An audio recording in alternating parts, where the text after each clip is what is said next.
नमस्कार, कहानी कुर्सी की देख रहे हैं आप। आपके साथ मैं हूं मीनाक्षी जोशी और इस वक्त स्टूडियो में हमारे तमाम मेहमान इस वक्त जुड़ चुके हैं। अवधेश जी, विनोद जी, विजय जी, फमीर जी, बहुत स्वागत है आपका। और आज शुरुआत में ही स्वागत इसलिए क्योंकि आज तेजस्वी यादव जी का भी स्वागत किया गया है, विजय जी, और स्वागत किया गया है कांग्रेस अध्यक्ष मल्लिकार्जुन खड़गे के द्वारा। अब स्वागत तो हो गया, बातचीत क्या हुई, क्या कोई फॉर्मूला निकला या नहीं निकला, बिहार में चुनाव कैसा लड़ा जाएगा। एक तरफ हम जानते हैं कि बीजेपी का जेडीयू के साथ अलायंस है, अलायंस बड़ा इंटैक्ट है, उसमें एलजेपी का भी साथ है, बाकी दल भी उनके साथ है। लेकिन दूसरी तरफ है कांग्रेस और आरजेडी, कहने को दोनों अलायंस में हैं, बड़े स्ट्रांग है, लेकिन हाल की कुछ तस्वीरें ऐसी हैं जिन्हें देखकर यह लगने लगा था कि क्या वाकई में गठबंधन में सब कुछ ठीक है, क्योंकि कांग्रेस अपनी ताकत बढ़ा रही है। कांग्रेस अपनी लाइन पर इलेक्शन कैंपेन शुरू कर चुकी है और मुद्दे वो उठाए गए हैं जो आरजेडी के दिल के बहुत नजदीक है। और आरजेडी छोड़ दीजिए, तेजस्वी यादव जो खुद उनकी पार्टी मानकर चल रही है कि वही चीफ मिनिस्ट्रियल कैंडिडेट होंगे, उनके दिल के बड़े नजदीक हैं। रोजगार के मुद्दे को लेकर कांग्रेस पार्टी बड़ी मुखर है। लेकिन इस तस्वीर को आप गौर से देखिए, इस तस्वीर में एक नई बात आपको नजर आएगी। ये अब जो आप देख रहे थे कि जब भी अखिलेश यादव मुलाकात करते थे तो राहुल गांधी, प्रियंका गांधी, इन लोगों से डायरेक्ट मुलाकात नहीं होती थी। पार्टी की एक टीम होती थी, उस टीम से मुलाकात होती थी। लेकिन अब खुद राहुल गांधी मुलाकात करते हैं और तेजस्वी यादव से मुलाकात जब हो रही है तो केवल कांग्रेस अध्यक्ष वहां मौजूद नहीं है, बगल वाली चेयर पर राहुल गांधी की भी मौजूदगी है। बड़े ही डिसाइसिव रोल में हैं, वो पहले भी थे लेकिन अब प्रत्यक्ष तौर पर दिखाई देते हैं। केसी वेणुगोपाल भी दिखाई दे रहे हैं। हम करेंगे चर्चा इस मीटिंग के बाद, जो भी बयानात सामने आए, इस मीटिंग से पहले भी जो बयानात सामने आए, जिसमें मुख्यमंत्री की उम्मीदवारी के तौर पर भी और सीट शेयरिंग के मुद्दे को लेकर भी जब तेजस्वी यादव से सवाल पूछा गया तो उन्होंने क्या कहा। इधर नीरज कुमार जेडीयू के नेता, वो किस तरीके से तेजस्वी यादव पर आरोप लगा रहे हैं और कांग्रेस से सवाल पूछ रहे हैं। मृत्युंजय तिवारी वो भी क्या कह रहे हैं, सबके रिएक्शन एक एक करके आपके सामने। काफी पॉजिटिव बातचीत हुई है और हम सब लोग 17 तारीख को भी जो है अदर अलायंस पार्टनर के साथ, जो लेफ्ट पार्टी है, वीआईपी पार्टी है, कांग्रेस और आरजेडी, पटना में भी हम लोग बैठेंगे। और हम लोगों की क्या स्ट्रैटेजी है वो तो मीडिया में हम लोग बताते नहीं हैं, लेकिन हम लोगों की पूरी तैयारी है और हम लोगों का पूरा मजबूती के साथ बिहार को आगे ले जाने का संकल्प है। आप पता नहीं आप लोग क्यों चिंतित रहते हैं चेहरे की, ये हम लोगों की चीज़ें हैं। ये हम लोग जो है बातचीत करके सारी चीज़ें जो है सामने आ जाएंगी। अरे नीतीश जी तो हाईजैक हो रखे हैं। वो अमित शाह जी कितने बार बोलते रहे हैं कि बस उनके नेतृत्व में चुनाव लड़ेंगे, लेकिन चुनाव के बाद ये नहीं बोला कि मुख्यमंत्री बनाएंगे कि नहीं बनाएंगे। पहली बार तो हम देखिए, जनता मालिक है, जनता पे आप छोड़िए, लेकिन ये तय है कि एनडीए की सरकार बिहार में बनने नहीं जा रही है। गठबंधन का आंतरिक मामला है, लेकिन माननीय तेजस्वी यादव जी लालू जी के लिए राजनीतिक बोझ हो सकते हैं। अब कांग्रेस पार्टी जिसका एक विरासत रहा है, स्वतंत्रता सेनानियों का विरासत, देश के लिए कुर्बानी देने का विरासत, और वह पार्टी राजनीतिक आत्मसमर्पण ऐसे व्यक्ति के सामने कर दे जो 420 का आरोपी हो, मनी लॉन्ड्रिंग एक्ट का आरोपी हो, और जिसकी कोर्ट में पेशी होती हो तो तेजस्वी यादव पिता लालू यादव हाजिर हो। अब ऐसे व्यक्ति का नेतृत्व अगर कांग्रेस स्वीकार करती है, यह कांग्रेस की राजनीतिक दुर्गति का अंतिम परिणति है। हमारे सहयोगी हैं कांग्रेस पार्टी, तो दिल्ली में है तो कांग्रेस पार्टी के शीर्ष नेताओं से मुलाकात होगी, इसमें कौन से आश्चर्य की बात है। अरे भाई, हमारे विरोधी एनडीए बेचैन क्यों है? एनडीए पहले अपनी पार्टी और अपने गठबंधन की चिंता करे। वहाँ तो कई मुख्यमंत्री के दावेदार हैं। महागठबंधन में ऑल इज वेल है, महागठबंधन महा मजबूत है, महा विजय करने जा रहा है। और बिहार की 14 करोड़ जनता ने अपना मुख्यमंत्री श्री तेजस्वी यादव जी को मान लिया है। ये तो हमारे विरोधी सहयोगी सब जानते हैं, लोकतंत्र में जनता मुख्यमंत्री बनाती है और श्री तेजस्वी यादव जी बिहार की जनता की पसंद है, उम्मीद है, भविष्य है। इसमें किसी को कोई कन्फ्यूजन नहीं होना चाहिए। इसलिए विरोधी हमारे बेचैन हैं। हम चुनौती देते हैं कि हमारे एनडीए के लोगों में हिम्मत है तो बताएं कि मुख्यमंत्री श्री नीतीश कुमार जी ही होंगे चुनाव के बाद। सब लोग कहते हैं नेतृत्व में लड़ेंगे, लेकिन महाराष्ट्र में जिस तरह शिंदे जी के साथ किया वही नीतीश जी के साथ करेंगे। अब मृत्युंजय तिवारी ये अपने विरोधियों को बता रहे हैं कि तेजस्वी यादव ही मुख्यमंत्री के उम्मीदवार हैं, या फिर अपने सहयोगी कांग्रेस पार्टी को बता रहे हैं, क्योंकि मुख्यमंत्री के नाम पर अभी तक कांग्रेस पार्टी ने तो अपने पत्ते खोले नहीं है। कांग्रेस पार्टी तो ये कह रही है कि चुनाव के उपरांत जितने विधायक चुनकर आएंगे, विधायक दल की बैठक होगी, उसमें नेता चुन लिया जाएगा। तो अब ये तो बेहतर ही जानते हैं विजय जी कि मृत्युंजय जी किसे समझाने की कोशिश कर रहे हैं। बहरहाल मल्लिकार्जुन खड़गे भी जो पोस्ट कर रहे हैं वो मैं आपके सामने रख देती हूँ। वो कह रहे हैं इस बार बिहार में बदलाव निश्चित है। आज हमने बिहार के पूर्व उप मुख्यमंत्री तेजस्वी यादव से मुलाकात कर महागठबंधन की मजबूती पर चर्चा की है, और फिर वही बातें जो सशक्त, सकारात्मक, न्यायप्रिय, कल्याणकारी विकल्प हम देंगे। लेकिन अगर वाकई में ये गठबंधन इतना इंटैक्ट है, इतना स्ट्रांग है और कोई परेशानी नहीं है, तो फिर हाल के दिनों में जो हमने कन्हैया वाली रैली देखी, वो मुद्दे देखे जो तेजस्वी यादव अब तक उठाते आए हैं, और उसमें फोर्थ फ्रंट पर राहुल गांधी का सामने आना, ये क्या इशारा देता है? देखिए, मुझे लगता है कि इस समय एनडीए और जो दूसरा गठबंधन है, इंडिया गठबंधन, दोनों ही मोटे तौर पर मजबूत हैं, इंटैक्ट है। वहाँ पर भले ही पशुपति पारस साहब छोड़ गए, लेकिन मोटे तौर पर, और इंडिया गठबंधन में कोई, मुझे नहीं लग रहा कि कोई गड़बड़ हो रही है। कांग्रेस और आरजेडी का गठबंधन जो है वो मजबूत है और वो दोनों साथ लड़ेंगे। कन्हैया कुमार और राहुल गांधी जो कोशिश कर रहे हैं वो कांग्रेस संगठन को मजबूत करने की कोशिश कर रहे हैं, ताकि कांग्रेस जितनी मजबूत होगी तो उस गठबंधन में उनको जो सीटें चाहिए उन सीटों की लड़ाई में थोड़ी मजबूती आएगी। पिछली बार की कांग्रेस की शिकायत ये थी कि आप कहते थे उनको विलन बना दिया कि 70 सीटें कांग्रेस को दी थी, मिली 17 सीटें, तो उससे आरजेडी की सरकार नहीं बन पाई। अब उसमें ज़्यादातर सीटें ऐसी थी जो हारनी थी। तो कांग्रेस की कोशिश है कि इस बार जो सीटें मिलें वो ऐसी सीटें हों जिन पे एक मजबूत लड़ाई वो लड़ सके, जीत सके और बेहतर कर सके।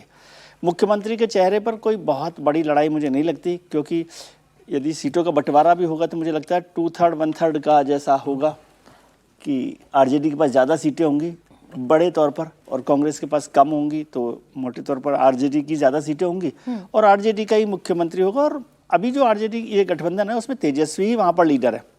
एक पॉलिटिकल स्ट्रेटजी के तौर पर रोजाना ये बात होती है कि नेता तय होगा, और तेजस्वी नहीं बोलेंगे ना, बोलना होगा तो या तो कांग्रेस बोले कि तेजस्वी हमारे नेता होंगे गठबंधन के, और मृत्युंजय जी का काम राहुल गांधी को बताना है ना कि भाई हमारे नेता तेजस्वी हैं।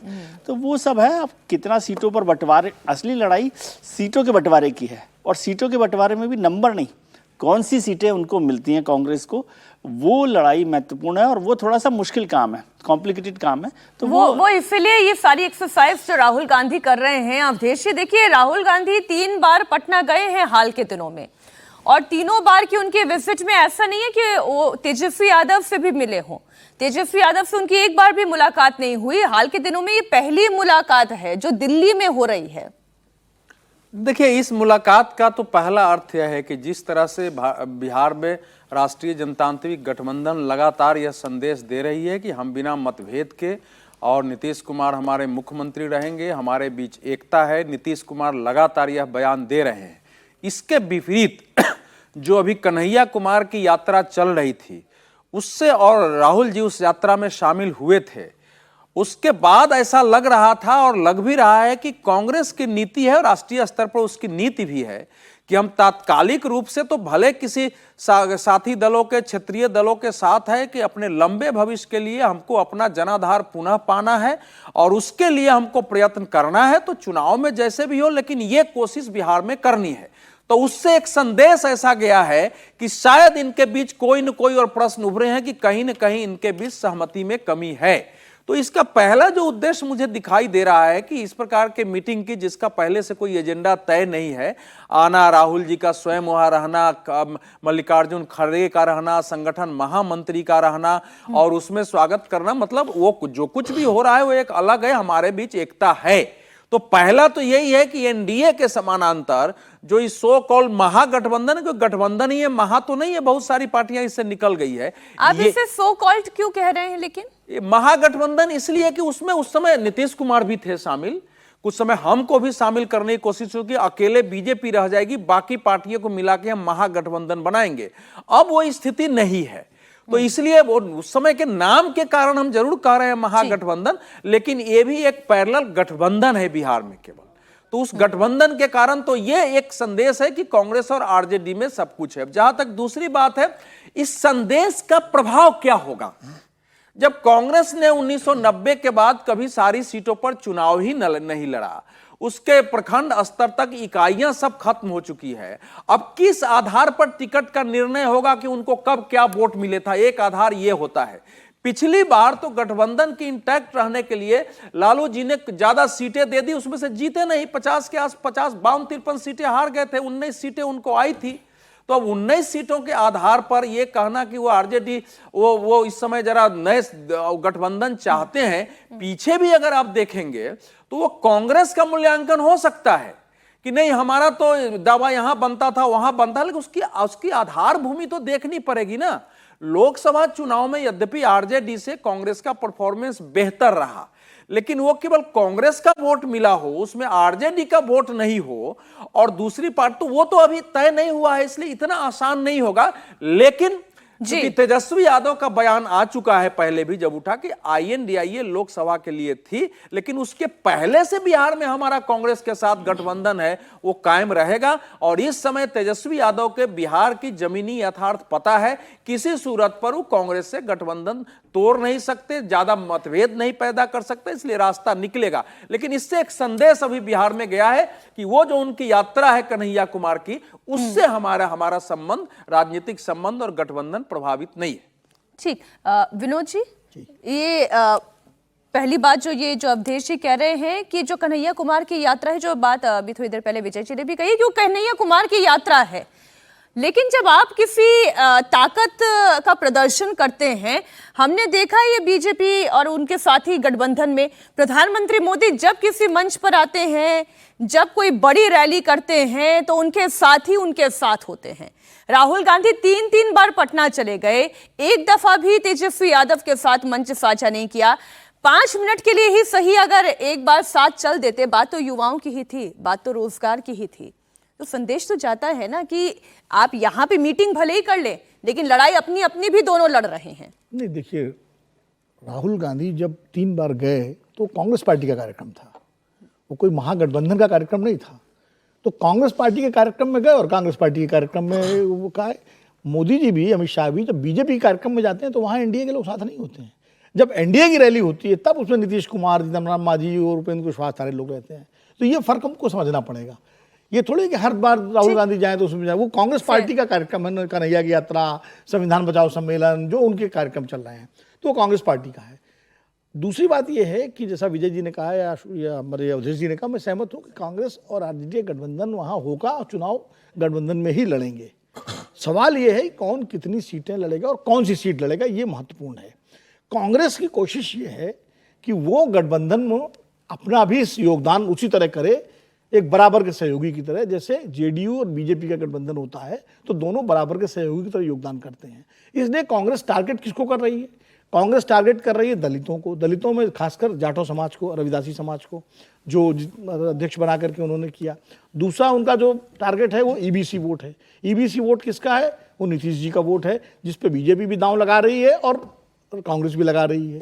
कांग्रेस यादव वोटों पर दांव नहीं लगा रही, मुस्लिम वोट चूंकि जब मिलकर लड़ेंगे तो दोनों के साथ आना ही आना है। तो कांग्रेस की जो यात्राएं हैं, अच्छा कन्हैया जी, चूंकि बिहार में जाति की राजनीति तो बड़ी प्रमुखता से होती है, तो कन्हैया भले सीपीआई से कांग्रेस में आए हो, लेकिन वो पहले भूमिहार हैं बिहार में, तो उनके साथ जो भी थोड़ा बहुत आधा %, 1.25%, 1% जो भी वोट जुड़ेगा, अगर जुड़ता है तो वो आरजेडी का वोट नहीं जुड़ेगा, वो जुड़ेगा एनडीए से ही निकल के आएगा। तो इसलिए इस पर अच्छा, आरजेडी आप ये कह रहे हैं आरजेडी को चिंता करने की आवश्यकता ही नहीं है। आरजेडी का जो वोट है, माई जो आधार वोट आरजेडी का है, मुस्लिम और यादव वाला, उसमें कांग्रेस कहां से लगा रही है? मुसलमान तो साथ ही लड़ेंगे मिलकर के, जब लड़ेंगे, जब अगर कांग्रेस अलग लड़े तब उसमें खतरे की बात हो सकती है। जैसे 2009 के लोकसभा चुनाव में हुआ था, जिसमें लालू जी भी अपना चुनाव हार गए थे जब अलग लड़े थे यूपीए से। और 2010 में अभी अवधेश जी ने कहा कि कांग्रेस कभी सब सीटों पर नहीं लड़ी, 2010 में लड़ी है कांग्रेस अलग लड़ी है, आरजेडी अलग लड़ा है, और उसमें दोनों की हालत खराब हो गई थी। 22 सीट पर आरजेडी जीती। आप जब ये कह रहे हैं ना कि मुस्लिम वोट और यादव वोट तो वैसे भी आरजेडी के हैं, और उसके पहले गठबंधन में था ना। मुझे कल इमरान मसूद वाली वो बाइट याद आ गई विनोद जी। फिर तो वो कह रहे हैं ना कि आप फिर छोटी छोटी कश्तियों की सवारी छोड़ दीजिए, बड़े जहाज पर आ जाएं। वो राष्ट्र, देखिए, वो हर राज्य में हर तरह की राजनीति होती है।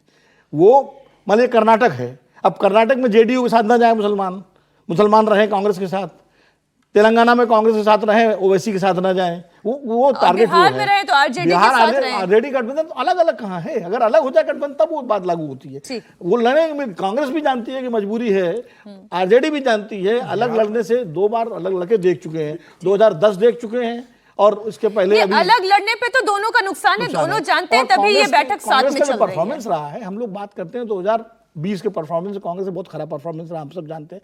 लेकिन 2015 की बात क्यों नहीं करते, जहां 42-43 सीट लड़के कांग्रेस 27 सीट जीती थी?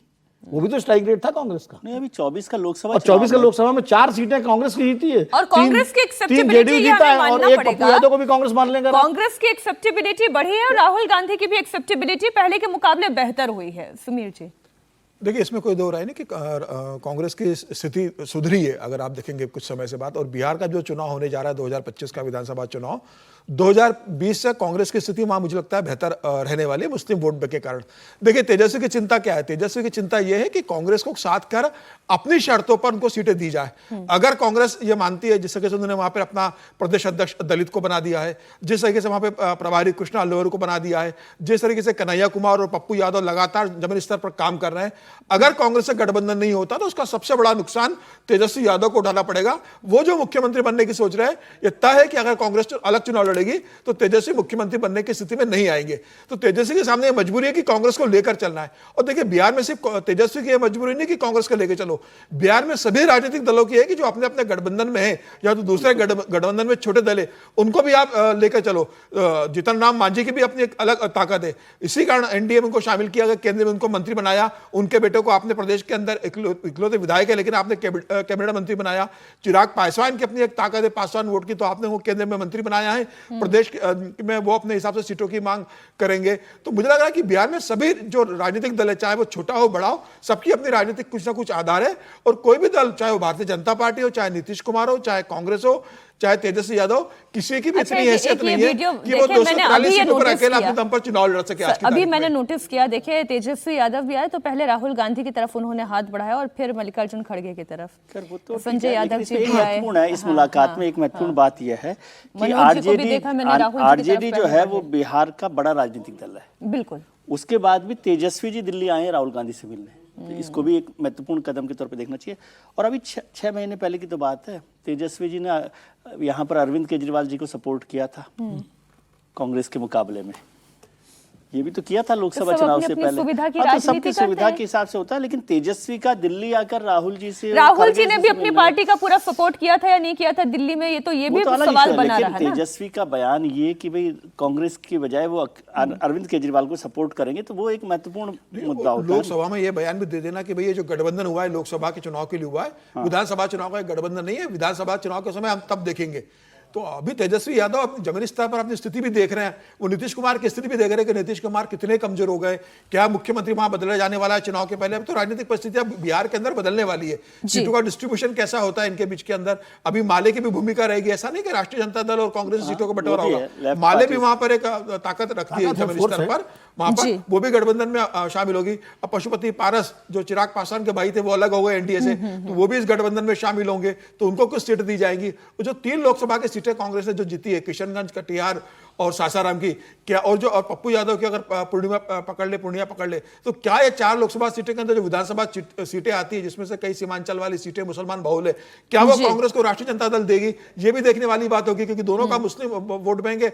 कि सीमांचल में राष्ट्रीय जनता दल का भी आधार है, तो सीटें क्या डिस्ट्रीब्यूशन होगा, किस आधार पर सीटें बांटी जाएगी, कौन कौन सी सीटें किसके खाते में आएगी, ये देखने वाली बात होगी अभी। और अब ये एक्सरसाइज शुरू हो चुकी है। बिल्कुल। अब खबर तेलंगाना से। तेलंगाना सरकार ने सोमवार को अनुसूचित जाति के आरक्षण में बदलाव करने का आदेश जारी किया है।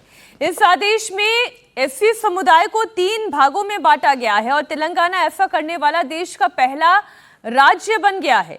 तेलंगाना सरकार ने अक्टूबर 2024 में हाईकोर्ट के रिटायर्ड जज शमीम अख्तर की अध्यक्षता में एक कमीशन का गठन किया था। इस कमीशन ने एससी समुदाय की 59 जातियों को सरकारी नौकरियों और शिक्षा में 15% के कुल आरक्षण के लिए 3 वर्गों में बांटने की सिफारिश की थी।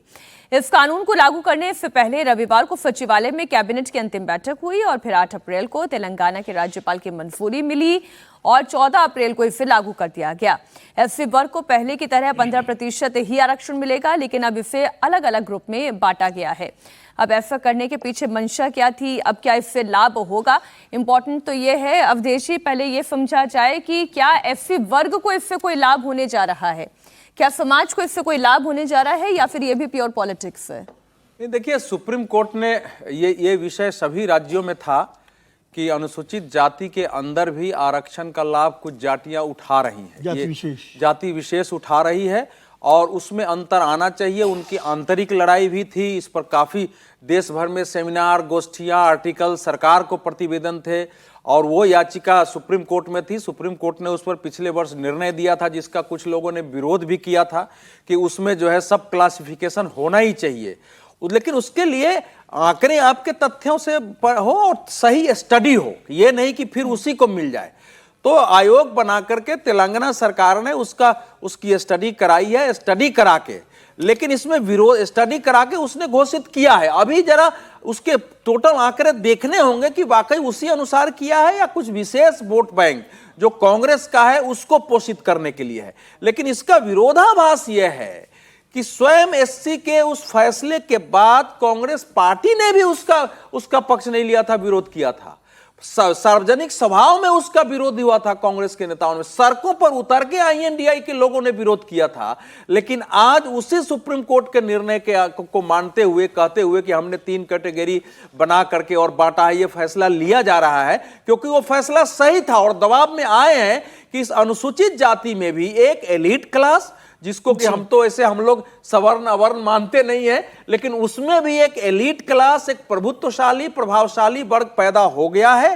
राजनीति में भी है, वो नौकरशाही में भी है, सरकारी नौकरियों में है, कुछ लोग व्यापार में भी गए, लेकिन एक बड़ा वर्ग जो वंचित था वो वंचित ही रहा है। तो उसकी वो एक लड़ाई थी। मुझे लगता है कि इसका परिणाम अभी देखना होगा, उन आंकड़ों को देखना पड़ेगा कि हाँ जिनको किया गया वाकई वो है कि नहीं है।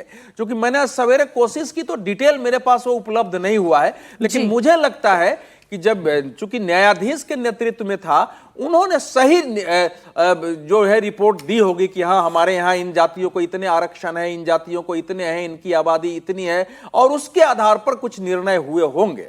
ये जो जातिगत आधार पर राजनीति और आरक्षण की जो बात हो रही है, एक खबर कर्नाटक से भी है।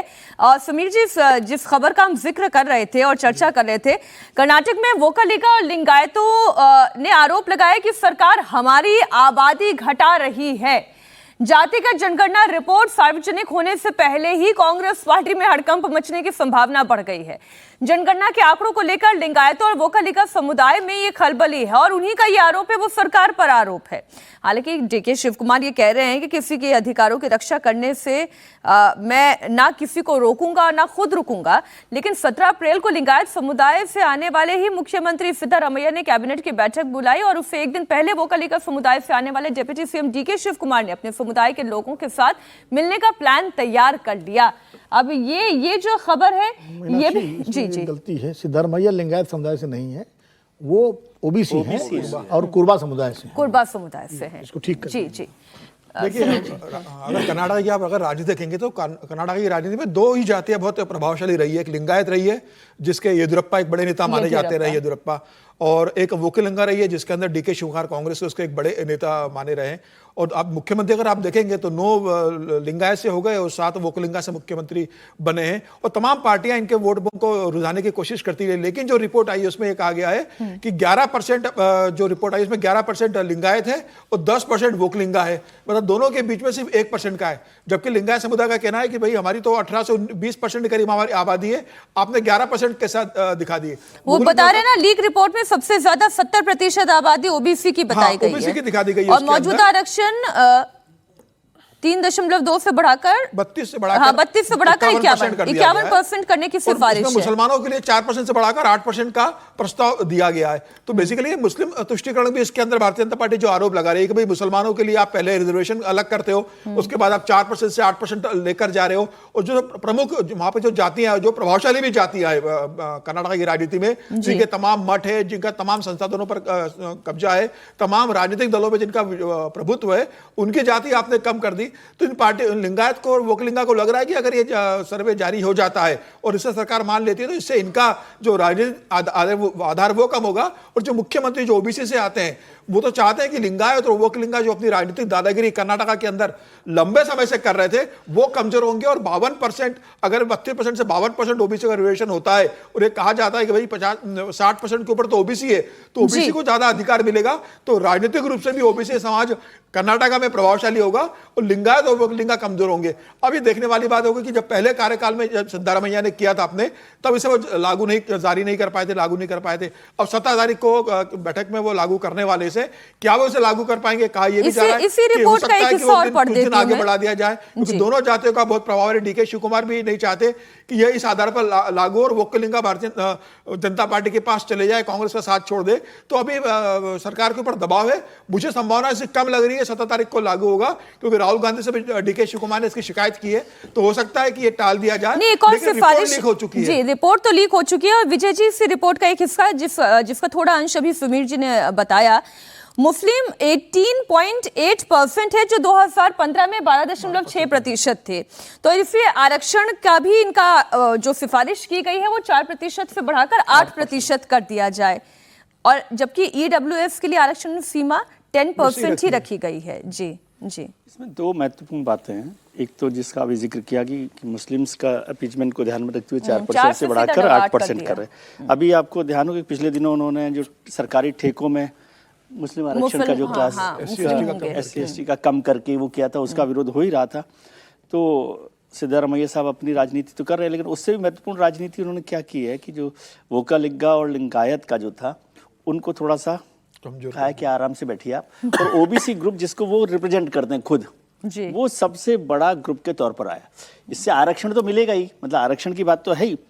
उन्होंने कांग्रेस लीडरशिप को, अपने बड़े नेताओं को बता दिया है कि अब जो कुर्सी बदलने का काम करना बड़ा रिस्की होगा, क्योंकि सबसे बड़े ग्रुप को वो लीड कर रहे हैं, वो नेतृत्व कर रहे हैं ओबीसी समुदाय को, कुर्बा समुदाय को। वोकलिंगा और लिंगायत जो अच्छा, इनके जो उद्योग मंत्री हैं सर, उद्योग मंत्री हैं वो भी लिंगायत नेता ही एमवी पाटिल, वही आरोप लगा रहे हैं कि जमीनी हकीकत और सर्वे की जो निष्कर्ष है उसमें बहुत विसंगति है। ये उनका, मैं कोट अनकोट पढ़ रही हूँ, वो ये कह रहे हैं कि ऐसा कैसे हो सकता है कि लिंगायतों की आबादी कम हो जाए, कई उपजातियों को मिलाकर करीब 1 करोड़, तो लिंगायत ही इसे नजरअंदाज करके रिपोर्ट तैयार की गई है। मैंने कहा ना कि वो अपनी पॉलिटिकल स्कोरिंग के लिए इस तरह की रिपोर्ट बनाई है और उसको अभी कांग्रेस खुद ही स्वीकार कर ले, वो बड़ा मुश्किल काम होगा। लेकिन उनका मकसद यही है सिद्धारमैया साहब को कि भाई वो सबसे बड़े जो जाति ग्रुप है, सामाजिक ग्रुप है, उसको नेतृत्व करने वाले लोगों में से हैं, वो कैटर कर रहे हैं। तो ध्यान रखिए, सनद रहे।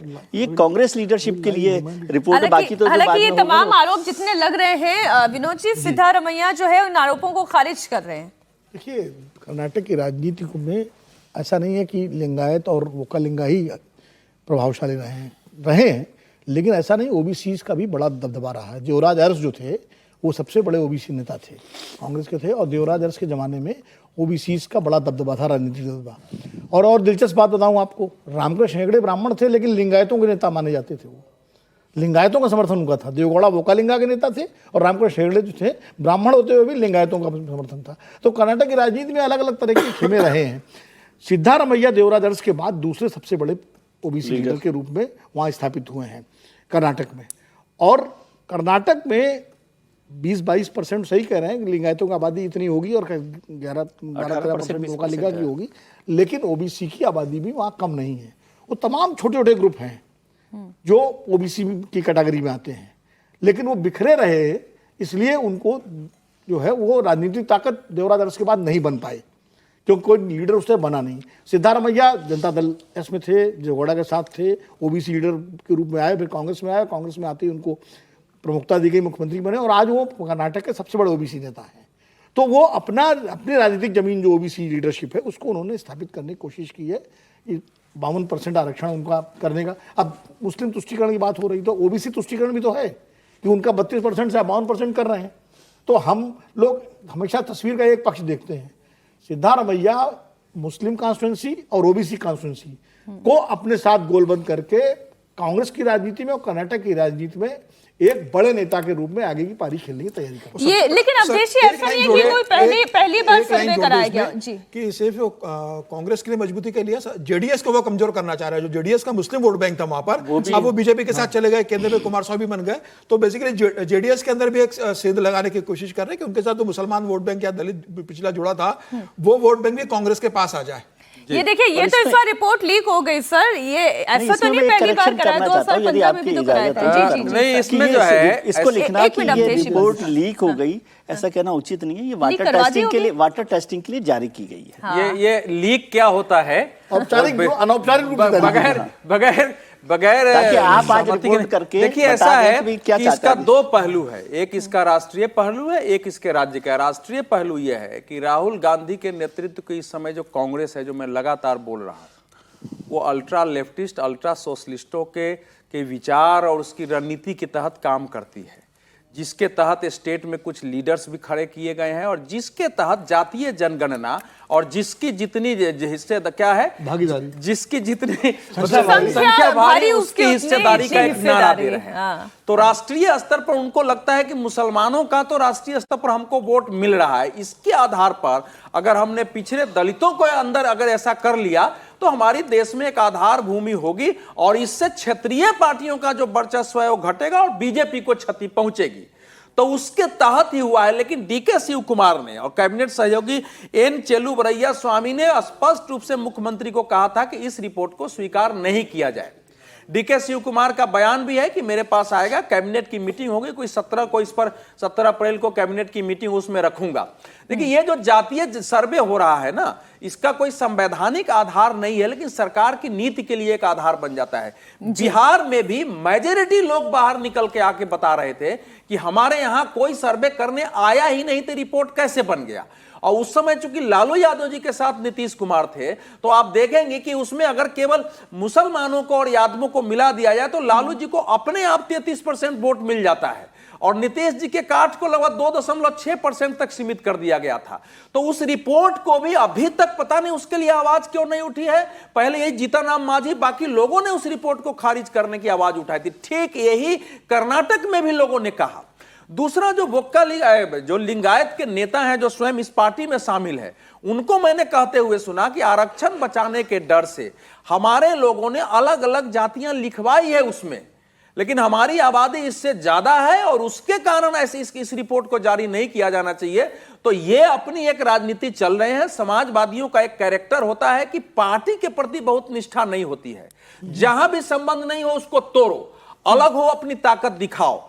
तो मुझे भाई ये लग रहा है कि क्या अगर नहीं मानने के बाद सिद्धारमैया जी ने जो अपनी एक बड़ा, जैसा विनोद जी कह रहे थे और वो सच्चाई दिखाई भी पड़ती है, तो क्या भविष्य में अगर वहां समस्या पैदा होगी तो ये कोई अलग कांग्रेस, अलग पार्टी बना के जा सकते हैं और इसके आधार पर बाकी पार्टियों से लोग टूट आकर इनके पीछे जा सकते हैं, जैसा लालू यादव। आपने देखिए, आपने जाति वाली राजनीति की बात कर ली सर, वहां की बनाई थी। ये देखिए, एक और खबर है, वो भी जाति आधारित ही है, इसलिए मुझे लग रहा है इसी सेगमेंट में उसे ले लेना चाहिए। रामजी लाल सुमन, उन्होंने अब बात जो महाराणा सांगा के लिए कही थी, नहीं पता वो किस परिप्रेक्ष्य में कही थी, क्योंकि अब जो कैरेक्टर इस पूरी खबर का निकलकर सामने आ रहा है वो पूरी तरीके से दलित वर्सेस राजपूत वाला हो गया है। पहले कुछ रिएक्शंस मैं आपके सामने रखती हूं और इस पर चर्चा होगी। बाबा साहब डॉक्टर अम्बेडकर को जो मानते हैं उसे मैं कहना चाहूंगा, मोहल्लों में एक प्रचार कर देना का बड़ा खतरनाक मामला है। अगर तुम ये कहोगे कि हर मस्जिद के नीचे एक मंदिर है, तो फिर हमें ये कहना पड़ेगा कि हर मंदिर के नीचे एक बौद्ध मठ है। बड़े मुर्दे मत उखाड़ो, गड्ढे बड़े उखाड़ोगे तो भारी पड़ जाएगा। लड़ाई लंबी है और ये लड़ाई कोई हमारी लड़ाई नहीं है, ये लड़ाई उन लोगों से है। मुख्यमंत्री न रहने के बाद जिन लोगों ने गंगा जल से अखिलेश यादव जी का मकान धुलवाया, ये लड़ाई उन लोगों से है। हिंदुस्तान के मुसलमानों को बाबर की औलाद बताते हम कहना चाहते हैं, जब जब इस देश की दाव पर लगी है, हिंदुस्तान के मुसलमान ने साबित कर दिया है कि इस देश की मिट्टी से जितनी मोहब्बत हिंदू को है, उससे कम मोहब्बत हिंदुस्तान के मुसलमान ने तो कभी बाबर को अपना आदर्श नहीं माना, तो मोहम्मद साहब को अपना आदर्श मानते, दूसरे संतों को मानते। तो हमें कुछ किया कि जब तुम बाबर को कहोगे कि ये मुसलमान बाबर का डीएनए है, तो तुमने किसका डीएनए जरा बता। श्री अखिलेश यादव जी 19 अप्रैल को आ रहे हैं, लड़ाई का मैदान तैयार होगा, दोनों हाथ होंगे, विजयी हमारी होगी, कोई भाई का लाभ हो नहीं सकता। समाजवादी पार्टी ने रामलीलाल को ही क्यों चुना इस सब उपक्रम के लिए? वो इसलिए चुना कि वो दलित हैं और जाटव समाज से हैं, इसलिए उनको आगे करके सपा चाहती है जाटव समाज के नाम पर, दलित समाज के नाम पर रामलीलाल को आगे करे, दलितों की सहानुभूति मिलेगी, मुस्लिम की सहानुभूति मिलेगी। दलित जो आजकल छिटक रहा है, मायावती जी से अलग होने का प्रयास कर रहा है, उसको आसानी से तोड़ के अपने साथ बनाया जा सकता है।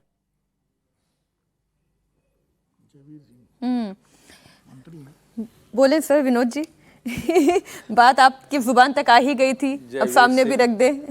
नहीं, देखिए, रामलीलाल सुमन के बारे में लोगों को पता होना चाहिए कि वो समाजवादी आंदोलन के निकले हुए नेता है।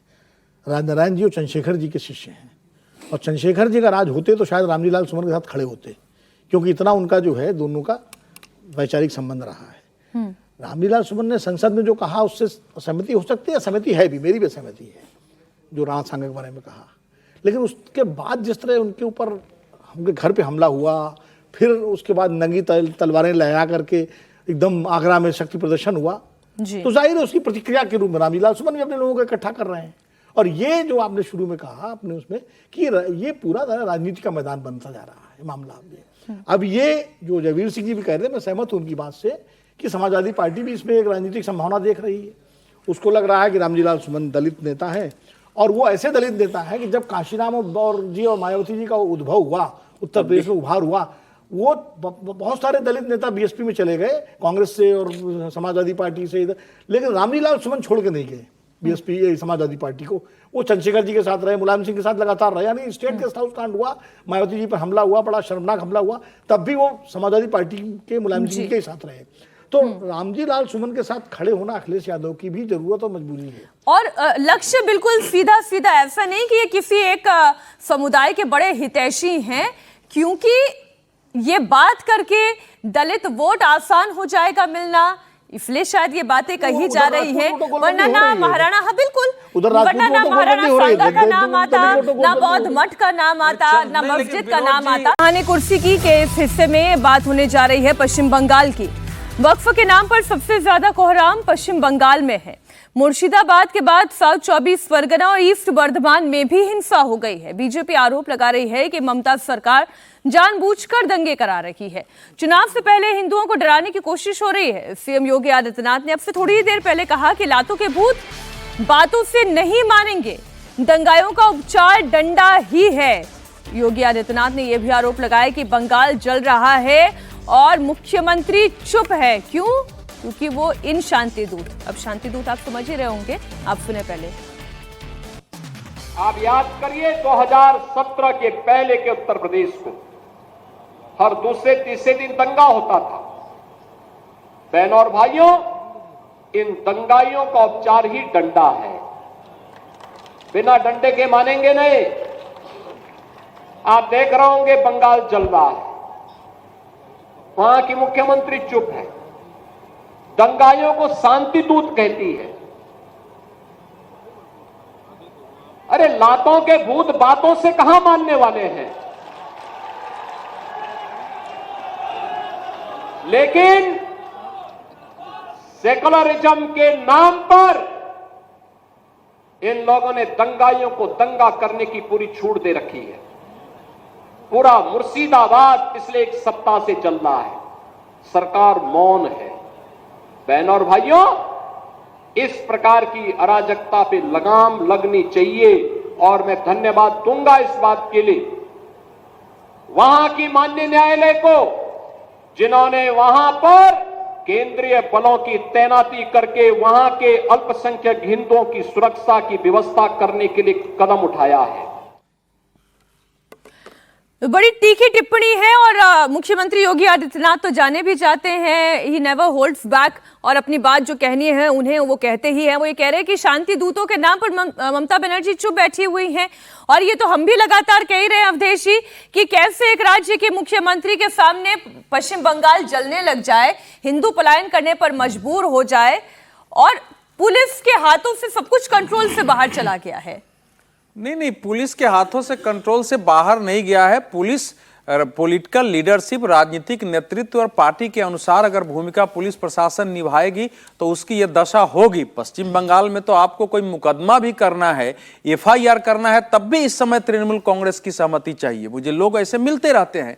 देखिए, ये जो घटना है, ये जिस दिन वक्फ बिल पर बहस चल रही थी संसद में, उस दिन भी मुर्शिदाबाद में घटना कुछ घटी थी और पुलिस के पिकेट जलाए गए थे, पुलिस की गाड़ियां जल गई थी।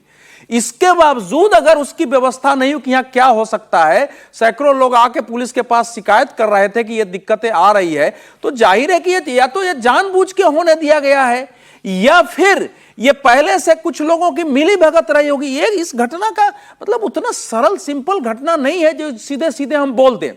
अगर इतने लोगों के घरों पर हमले हो रहे हैं, लगातार हो रहे हैं, SDPI संगठन का वहां नाम आ रहा है, PFI का नाम आ रहा है, लंबे समय से वहां बैठकें हो रही हैं, वहां तालाब में जहर मिला दिए गए हैं, अगर कुएं में और टंकी तक में जहर मिलाने के आप ही के टीवी पर बताया जा रहा है, दूसरी टीवी पर भी है, इसके प्रमाण आ रहे हैं, तो यह तो फिर एक ऐसी घटना है जिसको देखनी पड़ेगी कि हो क्या रहा है। क्या यह प्लान वे में है कि एक पूरा मुर्शिदाबाद को, जो कि बंगाल का सबसे बड़ा जिला है, 8% आबादी वहां रहती है लगभग, कि उसको पूरी तरह से एक मुस्लिम जिला बना करके सबको वहां से बाहर करा दिया जाए और फिर उसके अनुसार जो हमारी जो सोच है SDPI PFI की, वो एक वहां से आगे बढ़े। और तो ये बिल्कुल साफ दिख रहा है। जो लोग वहां गए हैं रोते हुए बता रहे हैं कि भैया हमारे घर में कैसे घुसे थे, कैसे मार रहे थे, सुनने के बाद तो किसी का खून खौलेगा।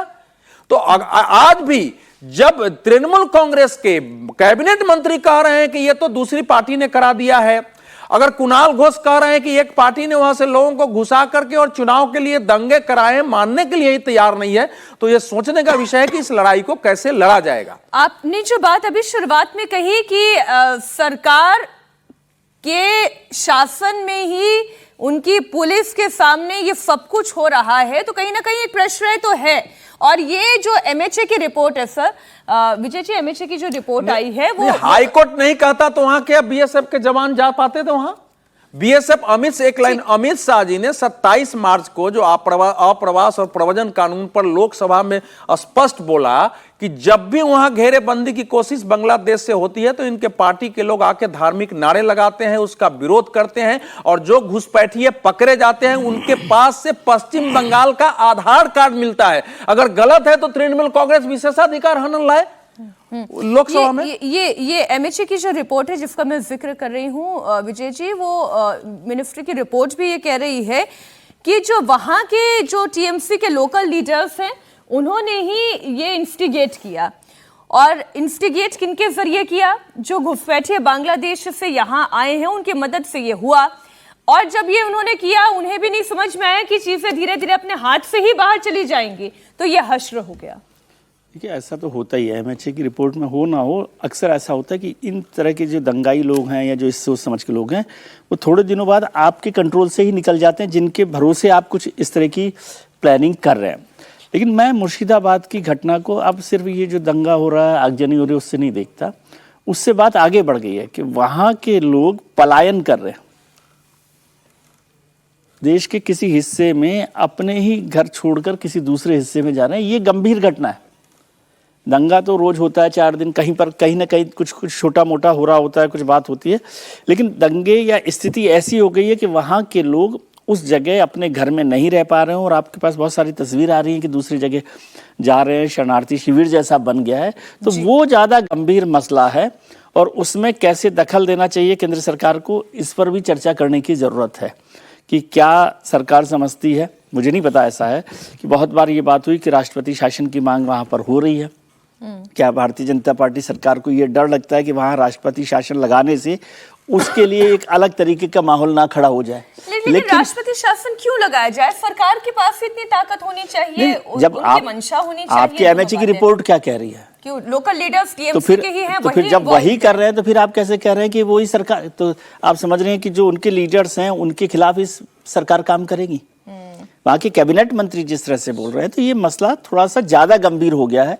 राष्ट्रपति शासन ना भी लगाए, लेकिन सरकार को उसमें दखल देना चाहिए और मुख्यमंत्री से भी इस बारे में बात करनी चाहिए कि किस तरह से इसको रोका जा सकता है। और ये फाइनली मुख्यमंत्री का भी नुकसान होगा।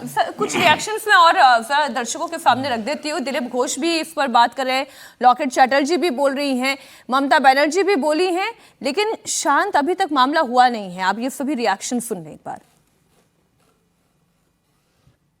সবাইকে বলবো, শান্তিপূর্ণভাবে গণতান্ত্রিক আন্দোলন করার অধিকার সকলের আছে উইথ পারমিশন, বাট প্লিজ দয়া করে সে যেই হোক, ABCDEFG যেই বা হোক, আইন কখনো হাতে তুলে নেবেন না। আইনের জন্য তো আইনের রক্ষক আছে, আইনের ভক্ষক তো দরকার নেই। ये बार बार बोलना बाहरी है, बिहारी है, ये नाटक क्यों है? अगर बांग्लादेश से आया तो बांग्लादेश के लोगों को पकड़ो, बिहार से आया तो झारखंड से आया तो उसको पकड़ो। पुलिस क्या कर रहा है? और वो चाह रहे हैं कि जो ग्रेट कलकत्ता किलिंग हुआ था 46 में 30,000 हिंदू को काटा गया था, उससे बड़ा हादसा होगा और आधा हिंदू भाग जाएंगे और जो रहेंगे वो चुनाव में भाग नहीं लेंगे, उनका ये राज चलेगा। ये जानबूझकर कराया जा रहा है। जहाँ हिंदू कम संख्यक है वहाँ जानबूझ करके उत्तेजना फैलाया जा रहा है, डराया जा रहा है। अगले 26 का जो चुनाव है उसको जीतने के लिए जहां हिंदू कमजोर है, कम संख्यक है, वहां कोई विरोधी वोटिंग करने ही नहीं जाएगा। ऐसे 100 सीट जीत जाएंगे। प्रेसिडेंट रूल में ही इलेक्शन होना चाहिए, इसको इलेक्शन कमीशन देखे, और नहीं तो यहाँ जो हिंदू है वो वोटिंग नहीं कर पाएंगे। और ममता बनर्जी जो बोल रहे हैं 213 सीट फिर जीतेंगे, क्योंकि ऐसे ही तो 100 सीट खाली हो जाएगा, कोई वोटिंग करने नहीं जाएगा। वायलेंस पूरे पश्चिम बंगाल में क्या कहना चाहिए? अभी तक लॉ एंड ऑर्डर सिचुएशन जो है अंडर कंट्रोल नहीं है। क्या ये लॉ एंड ऑर्डर सिचुएशन किसका हाथ में है? मुख्यमंत्री कहाँ है? जो पश्चिम बंगाल का जो अभिभावक है हम लोग का, वो कहाँ है? अभी तक वो पुलिस मंत्री भी है, उसका हाथ में लॉ एंड ऑर्डर सिचुएशन, उनका हाथ में आईन है, तो वो क्या कर रहे हैं? मोटर बाइक, घर, ऑटो, टोटो सब कुछ जल रहा है, पुलिस के सामने हो रहा है, पुलिस कुछ नहीं कर पा रहा है। क्या? क्यों? क्योंकि ऊपर से नवान्न से मुख्यमंत्री जी का निर्देश है कि कुछ मत करो, उन लोगों को करने दो, क्योंकि उसको वोट बैंक का पॉलिटिक्स है।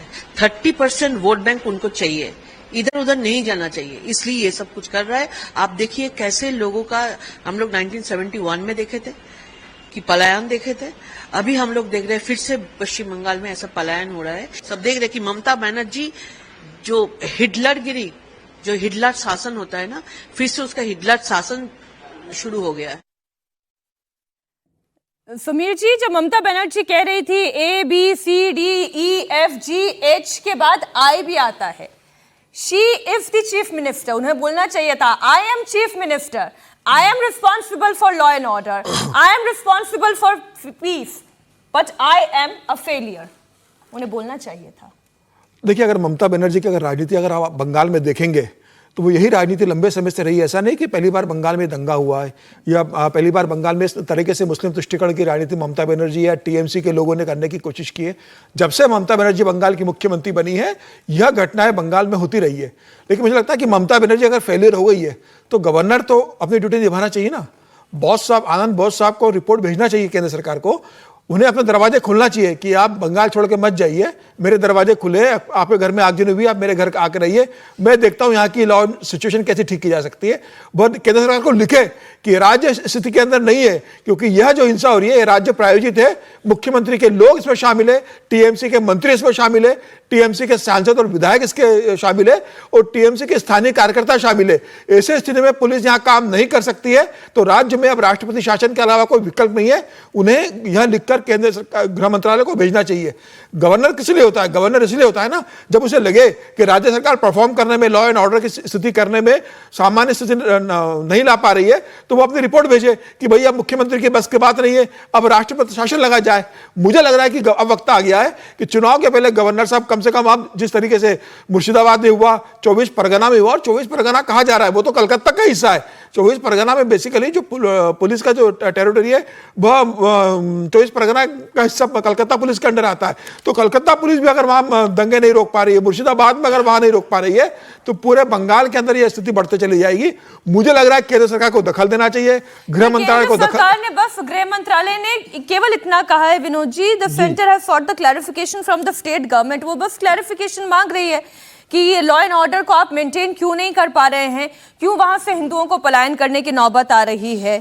देखिए ऐसा है कि पहले तो इंटरफेरेंस है। पहले तो ममता जी बोल रही थी, मैं उस पर बोलूंगा, ममता बनर्जी को अपील तो ठीक है करनी चाहिए, मुख्यमंत्री अपील करती है, लेकिन सख्ती के साथ संदेश देना चाहिए था कि मैं अपील कृपा करके, वो तो बोल रही थी ना, कृपा करके मैं उनको कहना चाहिए था कि मैं अपील करती हूँ सब लोग शांति बनाए रखें, आंदोलन करना शांतिपूर्ण तरीके से करें, लेकिन अगर कानून व्यवस्था बिगड़ी तो फिर उसका खामियाजा भुगतने के लिए तैयार रहे, उनके खिलाफ कड़ी कार्रवाई की जाए। अगर वो इस थोड़ा सख्त भाषा में बोलती तो उसका संदेश नीचे पुलिस प्रशासन तक जाता है और फिर नीचे के अधिकारियों को भी एक मनोबल बढ़ता है कि भाई हम कार्रवाई करें दंगाइयों के खिलाफ।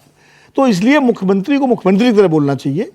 भले मैं फिर तो ये पूछूंगी सर आपसे, इसलिए तो योगी आदित्यनाथ ये कह रहे हैं, उन्हीं की भाषा में कहूं कि वो तो शांति दूत मानती है ना उन्हें, वो कैसे सख्ती से अपील कर लें, उठा उठा के जेल में डालना चाहिए। देखिए योगी जी कह रहे हैं, वो योगी जी की अपनी भाषा है, अपना तरीका है कहने का, काम करने का, और ये भी सही है कि उत्तर प्रदेश में जहां भी हिंसा हुई पुलिस ने जल्दी 2-3 दिन में 4 दिन में कंट्रोल भी किया है, इसमें कोई दो राय नहीं है। अब उस पर आरोप भले लगे कि किसको किया किसको नहीं किया वो अलग विषय है, लेकिन हाँ पुलिस ने, चाहे वो संभल का मसला हो, चाहे वो कासगंज का झगड़ा रहा हो, या जहाँ भी हुआ है उत्तर प्रदेश में, तो उत्तर प्रदेश की पुलिस ने तुरंत कंट्रोल किया है।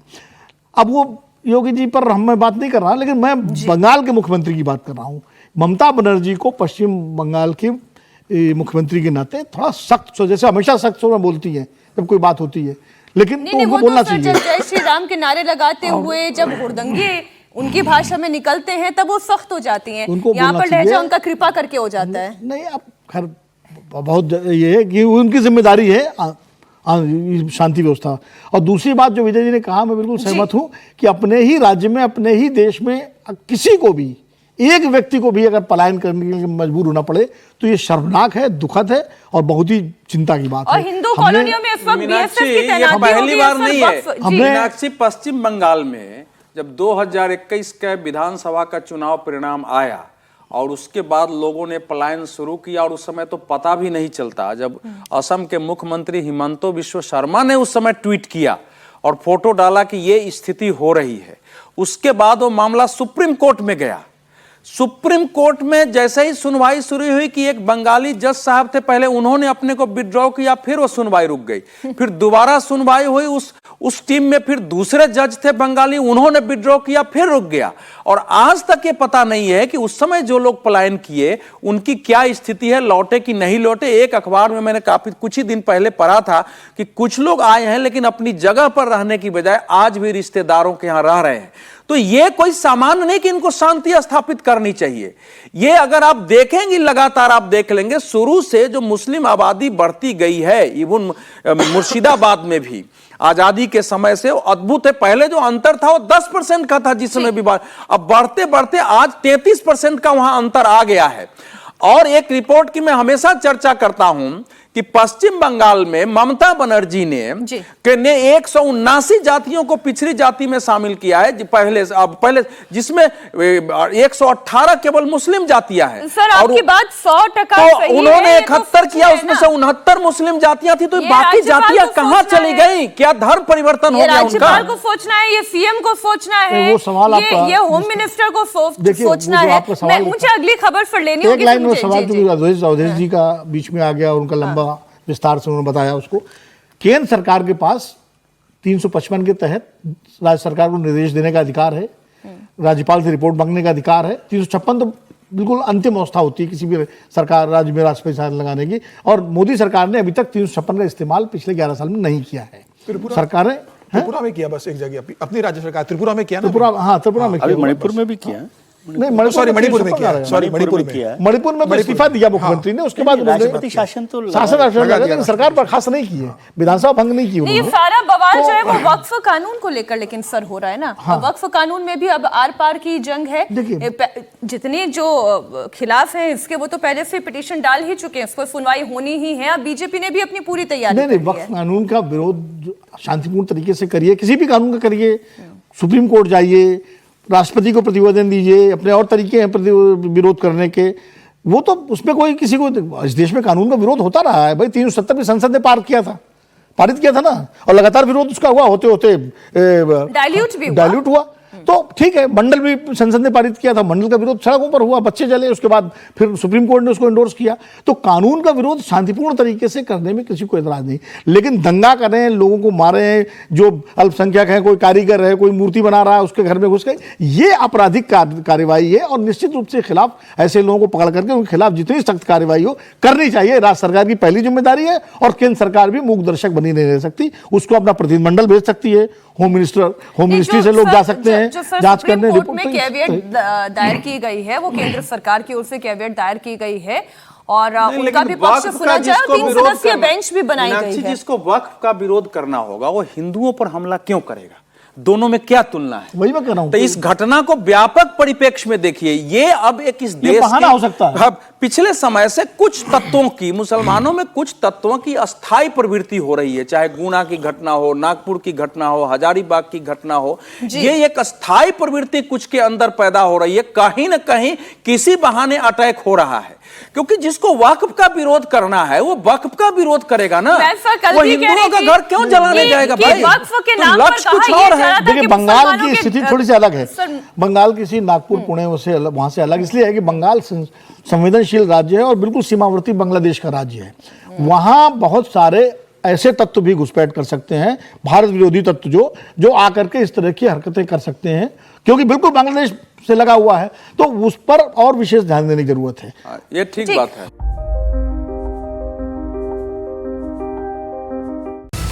Welcome back. कहानी कुर्सी की देख रहे हैं आप। मोदी सरकार ने वक्फ बिल को संसद से पास कराकर अपना बड़ा चुनावी मुद्दा पूरा कर लिया है। इसके पहले सरकार राम मंदिर, ट्रिपल तलाक और जम्मू कश्मीर से आर्टिकल 370 खत्म करने के अपने चुनावी वादे पूरे कर चुकी है। अब कई लोग ये सवाल पूछ रहे हैं कि मोदी सरकार के एजेंडे पर अगला कानून कौन सा है। एक देश एक कानून को मोदी कैबिनेट की मंजूरी मिल चुकी है, लेकिन इस पर अभी जेपीसी में चर्चा चल रही है, इसलिए यह बिल संसद में पेश होने में अभी वक्त लगेगा। तो क्या मोदी सरकार अब यूसीसी लाने की तैयारी कर रही है? अभी तक तो वक्फ बिल पर ही इतना हंगामा हो रहा था, अब यूसीसी पर भी अगर काम शुरू हो गया है, जो कि शुरू हो ही गया है, और अभी से नहीं लगातार अलग अलग मौकों पर इस पर चर्चा होती रही है। सुमीर जी, आपसे चर्चा की शुरुआत करते हुए, कॉमन सिविल कोड अभी बाकी है, इस पर पहले एक रिएक्शन मैं जरा दर्शकों के सामने रख दूं, फिर आपके पास आ रही हूं। संविधान की भावना है कि सबके लिए एक जैसी नागरिक संहिता हो, जिसे मैं कहता हूं सेक्युलर सिविल कोड। लेकिन कांग्रेस ने इसे कभी लागू नहीं किया। उत्तराखंड में भाजपा सरकार आने के बाद सेक्युलर सिविल कोड, समान नागरिकता संहिता ये लागू हुई, डंकी की चोट पर लागू हुई। और देश का दुर्भाग्य देखिए, संविधान को जेब में लेकर के बैठे हुए लोग, संविधान पर बैठ गए हुए लोग, ये कांग्रेस के लोग उसका भी विरोध कर रहे हैं। बाबा साहब ने ऐसे भारत की परिकल्पना की जिसमें सभी को समान अधिकार मिले, समान अवसर मिले, समान गौरव प्राप्त हो। भाइयों बहनों, आदरणीय प्रधानमंत्री श्री नरेंद्र मोदी जी के मार्गदर्शन में हमारी सरकार ने देवभूमि उत्तराखंड में देश की आजादी के बाद पहला राज्य होने का गौरव प्राप्त किया और बाबा साहब के सपनों के भारत के निर्माण की दिशा में ऐतिहासिक कदम उठाकर बाबा साहब को सच्ची श्रद्धांजलि अर्पित की है। बाबा साहब ने समान नागरिक संहिता को संविधान के अनुच्छेद 44 के अंतर्गत राज्य के नीति निर्देशक सिद्धांतों में सम्मिलित किया था। वे भली भांति जानते थे कि भारत और भारतीय समाज के लिए समान नागरिक संहिता बहुत आवश्यक है। यूसीसी के माध्यम से उत्तराखंड की मुस्लिम बहन बेटियों को अब हलाला, इद्दत, बहुविवाह, बाल विवाह और 3 तलाक जैसी कुरीतियों से मुक्ति मिली है। अब देखिए, एक देश एक चुनाव तो ऑलरेडी जेपीसी के पास है, इस पर चर्चा चल रही है, लेकिन एक देश और सभी के लिए कानून भी एक, इस पर अब तैयारी हो रही है। मोदी सरकार का इशारा, फिर पुष्कर सिंह धामी का जो हमने ये बयान अभी दर्शकों को सुनाया। वक्फ के बाद एक और मिशन, सबसे बड़ा मिशन यूसीसी। समीर जी, देखिए, निश्चित रूप से uniform civil code Bharatiya Janata party के एजेंडे में प्रमुख रूप से रहा है। जब भारतीय जनता पार्टी विपक्ष में थी तब भी अपने घोषणा पत्र में यूनिफॉर्म सिविल कोड का जिक्र करती थी, आर्टिकल 370 का जिक्र करती थी। उत्तराखंड में जिस तरीके से लागू हुआ है और उसके बाद पूरे देश में उसकी जो चर्चा हुई है, मुझे लग रहा है भारतीय जनता पार्टी के जो शासित जो राज्य है वहां पर इसकी तैयारी शुरू कर दी गई है। और अभी 2 दिन पहले अमित शाह जी भोपाल गए हुए थे, वहां उन्होंने कैबिनेट की बैठक ली थी, मुख्यमंत्री के साथ आवास पर चर्चा की थी। उस बैठक में भी उन्होंने यूनिफॉर्म सिविल कोड को लेकर जिक्र किया है। तो मुझे लग रहा है कि आने वाले दिनों में जो भारतीय जनता पार्टी के शासित राज्य है, गुजरात में कमेटी बना दी गई है, दूसरे राज्यों में चर्चा चल रही है, तो मुझे लग रहा है कि भारतीय जनता पार्टी इस पर आगे बढ़ेगी। अब ये देखना होगा कि केंद्र सरकार क्या इसे खुद लेकर पहले आती है या भारतीय जनता पार्टी के शासित जो राज्य है वो इसे अपने राज्य में लागू करते हैं, उसके बाद केंद्र सरकार लागू करती है। भारतीय जनता पार्टी के एजेंडे में है, लेकिन मुझे लगता है कि एक देश एक चुनाव जो है वह प्रधानमंत्री नरेंद्र मोदी की प्राथमिकता पे पहले है और मुझे लगता है कि 2029 में उसे लागू करने की कोशिश करेंगे, क्योंकि जिस तरीके से एक देश एक कानून को लेकर 7 सदस्यीय कमेटी रामनाथ कोविंद जो पूर्व राष्ट्रपति थे उनकी अध्यक्षता में बना दी गई थी, उसके बाद रिपोर्ट सौंप दी गई है। कह रहे हैं कि फिलहाल 1 नेशन 1 इलेक्शन पर ही बिल्कुल सबसे बड़ा एजेंडा है, लेकिन नेक्स्ट एजेंडा इसका यही है, यूसीसी ही है। विजय जी, क्योंकि वरना फिर ये बयान क्यों आता? नहीं, बयान की बात नहीं, 2 महत्वपूर्ण काम हुए अभी जी यूसीसी को लेकर, यूनिफॉर्म सिविल कोड को लेकर। एक तो अब प्रधानमंत्री जी ने नया नाम दे दिया उसको, पहले यूसीसी हम कहते थे, अब उन्होंने सेक्युलर सिविल कोड कर दिया है। 2 बड़ी बात हुई, एक तो उत्तराखंड सरकार ने उसको लागू कर दिया है, कुछ और राज्य सरकारों में इसकी तैयारी हो रही है, मध्य प्रदेश में हो रही है, गुजरात में हो रही है, वो है। लेकिन उससे बड़ा काम क्या हुआ है कि जो 22nd लॉ कमीशन था उसने यूसीसी पर बड़ी चर्चा की थी, बड़ी विस्तार से चर्चा हुई है। लेकिन जो उनके जज साहब थे, चेयरमैन थे, उनका कार्यकाल पूरा हो गया, लॉ कमीशन का कार्यकाल पूरा हो गया, तो वो उसकी रिपोर्ट सबमिट नहीं हुई। तो सरकार इस हफ्ते 23rd लॉ कमीशन की गठन कर रही है और जो जस्टिस हैं उनको वहाँ पर अपॉइंट कर रही है, चेयरमैन को और मेंबर्स को कर रही है। तो जैसे ही वो काम पूरा होगा, मुझे लगता है, क्योंकि पिछले वाला जो लॉ कमीशन था उसने काम पूरा कर लिया अपनी तरफ से मोटे तौर पर, लेकिन रिपोर्ट उसने सबमिट नहीं की थी। तो जब 23rd लॉ कमीशन बन जाएगा तो वो कितना टाइम लगा था, मतलब ये नहीं है कि अगले हफ्ते आ जाएगी, लेकिन वो जल्दी से जल्दी इस पर काम करेगा, रिपोर्ट लेकर आएगा। दूसरी बात, उसके साथ साथ राज्यों में वो काम करेंगे, ये माहौल बनाया जाए। तीसरी बात यह है कि यूसीसी संविधान में जो जिक्र किया गया, नीति निर्देशों में उसको शामिल किया गया था, तो सरकार बार बार कह रही है कि बाबा साहब की बात थी, कांग्रेस ने लागू नहीं किया। और जो एक देश एक चुनाव है ना, वो बहुत कॉम्प्लिकेटेड इशू है, आप उसको आसान मत समझिए। लग रहा है यूसीसी से ज्यादा कॉम्प्लिकेटेड। हाँ, इसीलिए लग रहा है वो यूसीसी से ज्यादा कॉम्प्लिकेटेड है। उसका जो एक पहला स्टेप है कि पहले तो ये हो, सेंसस हो, जनगणना हो, जनगणना के बाद डिलिमिटेशन हो, डिलिमिटेशन के बाद सीटों को बढ़ाने का काम हो, और उसके बाद एक देश एक चुनाव हो। तो मुझे किसी हाल में नहीं लगता कि वो 2029 में एक देश एक चुनाव पर हम बढ़ेंगे। मतलब फैसला वो चुनाव एक देश एक चुनाव वाले नहीं होंगे। ठीक, आगे बढ़ेगी सरकार। एक बड़ी खबर आ रही है, मुर्शिदाबाद से आ रही है। मुर्शिदाबाद हत्याकांड में 2 लोग गिरफ्तार किए गए हैं। हरगोविंद और चंदन दास हत्याकांड में ये गिरफ्तारी हुई है। कालू नादाब और दिलबार नादाब गिरफ्तार किए गए। एक आरोपी बांग्लादेश की सीमा से गिरफ्तार किया गया है। दोनों पिता पुत्र की हत्या हुई मुर्शिदाबाद में। इस मामले में ये गिरफ्तारी हुई है। बड़ी खबर आपको दे रहे हैं, मुर्शिदाबाद हत्याकांड में 2 लोग गिरफ्तार किए गए हैं। हरगोविंद और चंदन दास हत्याकांड में ये गिरफ्तारी हुई है। हम अभी थोड़ी देर पहले जब बंगाल पर डिस्कशन कर रहे थे, विनोद जी यही बात कर रहे थे कि पुलिस अगर है तो फिर काम करते हुए दिख क्यों नहीं रही है। कानून का शासन है तो वो कानून काम करता दिख क्यों नहीं रहा है। 2 गिरफ्तारियां भी हुई है। नहीं, ये अच्छी बात है, कम से कम 2 लोग गिरफ्तार किए गए। और ये दोनों इसमें बांग्लादेश सीमा से बता रहे गिरफ्तार किए, तो क्या बांग्लादेश भागने की फिराक में थे? अगर वहां सीमा से पकड़े गए हो सकता है या बांग्लादेश से आए हों, ये कांड करके चले गए जो हम लोग बात कर रहे थे, तो ये तो जांच में आएगा सामने।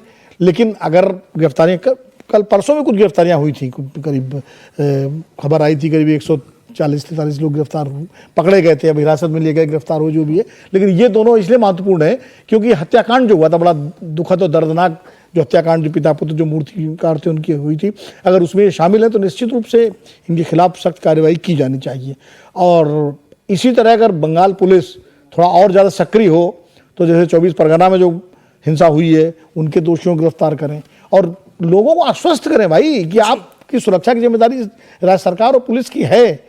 और जो लोग अपना घर छोड़ करके कैंपों में आ गए हैं कि स्कूल को शायद बनाया गया, हम लोग देख रहे थे, बिल्कुल मजबूर कर दिया गया अगर हिंदुओं को पलायन करने पर, तो ये रुकना चाहिए। हमारे सहयोगी ओंकार सरकार मुर्शिदाबाद से लाइव इस वक्त जुड़ गए हैं।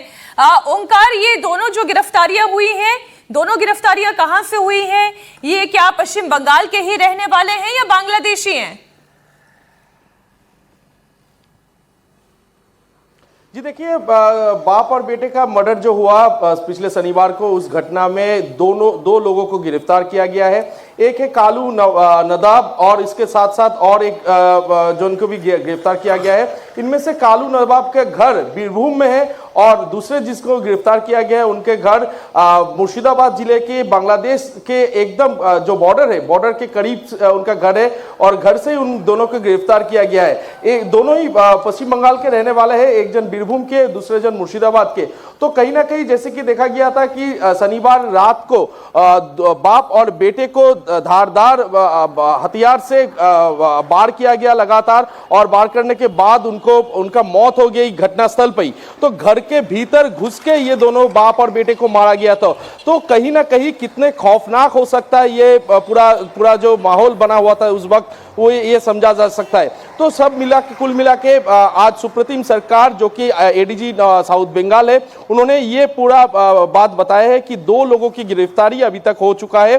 दोनों में से एक घर है बीरभूम जिला में और दूसरे के घर मुर्शिदाबाद में है। तो कहीं ना कहीं घर पर घुसकर ये हत्या कर देना काफी खौफनाक हो गया था शनिवार के रात को। तो यहाँ का इलाके के जो लोग हैं, वो इलाके के लोग काफी ज्यादा डरे हुए हैं क्योंकि घर पर घुसकर बाप और बेटे को जान ले ये तो और ज्यादा परेशान करने वाली बात है कि जिसमें से आप जो कालू नादाब की बात कर रहे हैं, ये व्यक्ति अगर बीरभूम का रहने वाला है तो फिर वो मुर्शिदाबाद क्यों आया था और वहां पर जाकर जिस तरीके की जघन्य घटना को अंजाम दिया, तो फिर तो ये लगता है कि ये प्री प्लान था, तभी अलग अलग जगहों से रहने वाले लोग वहां पर इकट्ठा हुए थे। जी जरूर, कालू नदाब और इसके साथ साथ दिलदार नदाब, ये दोनों के खिलाफ ये मर्डर का इल्जाम लगा है और इन दोनों को गिरफ्तारी भी की गई है। तो जिसमें से कालू नदाब का घर बीरभूम जिला में कहा जा रहा है और मुर्शिदाबाद जिला के बांग्लादेश के जो बॉर्डर है, बॉर्डर के करीब दिलदार नदाब का घर है। तो कहीं ना कहीं ये तो जरूर है कि ये पूरा मामला एक प्री प्लान था और प्री प्लान करके वो बीरभूम से सीधा मुर्शिदाबाद पहुंच गए और मुर्शिदाबाद पहुंच के इस घर पर हमला किया, तोड़फोड़ की, आगजनी की, उसके बाद बाप और बेटे को घर पर ही धारदार हथियार से मर्डर कर दिया। एक छोटी सी जानकारी आप और दे दें ओंकार की, जो पलायन शुरू हुआ था कि क्या पलायन अभी थोड़ा रुका है और हालात मुर्शिदाबाद में कुछ सामान्य हुए हैं या नहीं हुए हैं? देखिए, हालात धीरे धीरे सामान्य की ओर बढ़ रहा है, लेकिन अभी तक सभी हिंदुओं के मन में डर है। पलायन जो शुरू हुआ था शनिवार शाम से लेकर रविवार तक पलायन हुआ था। लगभग 1000 लोग मुर्शिदाबाद को छोड़ते हुए मालदा जिले पे पहुंच गए। मालदा जिले के एक स्कूल पे वो लोग अभी फिलहाल रुके हुए हैं। तो हम लोग आज उस गांव पे भी पहुंचे थे जहां पर पलायन की संख्या सबसे ज्यादा है। तो उस गांव पे देखा गया कि अधिकतर घर में अभी फिलहाल कोई नहीं है, क्योंकि सारे लोग पलायन कर चुके हैं। कुछ बचे कुछ लोग हैं जो डरे हुए हैं, सहमे हुए हैं, और डर के लिए वो लोग जो कह रहे हैं कि बीएसएफ का जो तैनाती है वो तैनाती हर वक्त यहाँ पर रहना चाहिए। यानी इसका मतलब तो ये साफ है कि भले ही 2 गिरफ्तारियां हो गई हैं, लेकिन लोगों के मन से डर अभी गया नहीं है और इसलिए वो चाहते हैं कि बीएसएफ की वहां पे चौकी हो और जिससे कि उन्हें भी सुरक्षित महसूस किया जा मतलब सके। ये है कि स्थानीय पुलिस से लोगों का भरोसा उठ गया है, इसलिए वो भरोसा कायम करने के लिए भी जरूरी है कि ज्यादा से ज्यादा सख्त कार्रवाई हो और जो इस तरह के तत्व जो भी हों उनकी गिरफ्तारियां जल्दी से जल्दी हों, वरना वो भरोसा। देखिए, बीएसएफ कब तक रहेगी? बीएसएफ तो एक समय सीमा होती है ना उसकी, आखिरकार कानून व्यवस्था तो स्थानीय पुलिस को ही संभालनी है। और जो पलायन भी करके अभी किसी स्कूल में शरण लिए हुए हैं उन्हें भी तो वापस लौटना है। एफआईआर देखो, ऐसा है कि ये कोई इतना आसान नहीं है इसको नॉर्मल होना जो कुछ बंगाल में मुर्शिदाबाद में चला है। मैं तो आप लोगों से भी प्रश्न करता हूँ कि किसी हिंदू देवी देवता के मूर्ति बनाने वाले से किसका वैर हो सकता है? उसके पीछे क्या सोच है? इतनी बड़ी भीड़ धुलियान में जा रही है जहां की ये घटना है। बीएसएफ पर भी गोलियां वहीं चली हैं धुलियान में, जहां उसको घोप घोप के चाकू से और मारा गया है। तो ये एक अजीब किस्म का विचार है आईपीएफ और पीडीपीआई का कि आपको अगर देवी देवताओं की मूर्ति बनाने वाला से बैर है तो इसमें 1-2 को पकड़ने और केवल मारने तक ये नहीं है। इसका अस्थाई समाधान ढूंढना पड़ेगा देश में, क्योंकि ये एक अस्थाई वृत्ति बहुत जगह है। बिहार में 2 साल पहले सब पकड़े गए थे, वहां खत्म हो गया। बंगाल में पकड़ना आसान नहीं है, तक जाना होगा। जब जो एनआईए जब वहां जाती है बम विस्फोट का जांच करने, उस पर हमले होते हैं। सीबीआई जाएगी, उस पर हमले होंगे, खदेरा जाएगा। ममता बनर्जी उसके साथ खड़ी होगी, हो जाते हैं तो अब ये इतना आसान नहीं है। बंगाल के लिए देश को नए सिरे से विचार है, केंद्र सरकार को भी विचार करना है, संगठनों को भी विचार करना है। जो घटना जैसे है जब तक उसको नहीं समझेंगे और ये कहते हुए कि हमको सेकुलरिज्म का तमगा हट जाएगा नहीं बोलेंगे तो देश में जिससे बड़ी आग पश्चिम बंगाल के माध्यम से देश में लग सकती है। ये केवल पुलिस का विषय नहीं है, पुलिस कानून और व्यवस्था संभालेगी और वो भी वहां कमजोर है। इसके आगे का विषय है कि इसको कैसे इसका निदान किया जाए, क्योंकि बंगाल डायरेक्ट एक्शन डे का क्षेत्र रहा है। गांधी जी को वहां अनशन करना पड़ा है 2-2 जगह जाकर के, तो वो उस समय से एक वहां की धारा है। अब अगली खबर, भारत के निजी हज कोटे में इस साल कटौती को लेकर जताई जा रही चिंताओं के बीच सरकार ने खुशखबरी दी है। मिनिस्ट्री ऑफ माइनॉरिटी अफेयर्स ने एक पोस्ट के जरिए बताया है कि इस साल भारत का हज कोटा बढ़कर 1,75,025 हो गया है। पहले प्राइवेट एजेंट की गलतियों की वजह से करीब 10,000 मुसलमानों की हज यात्रा अटक गई थी।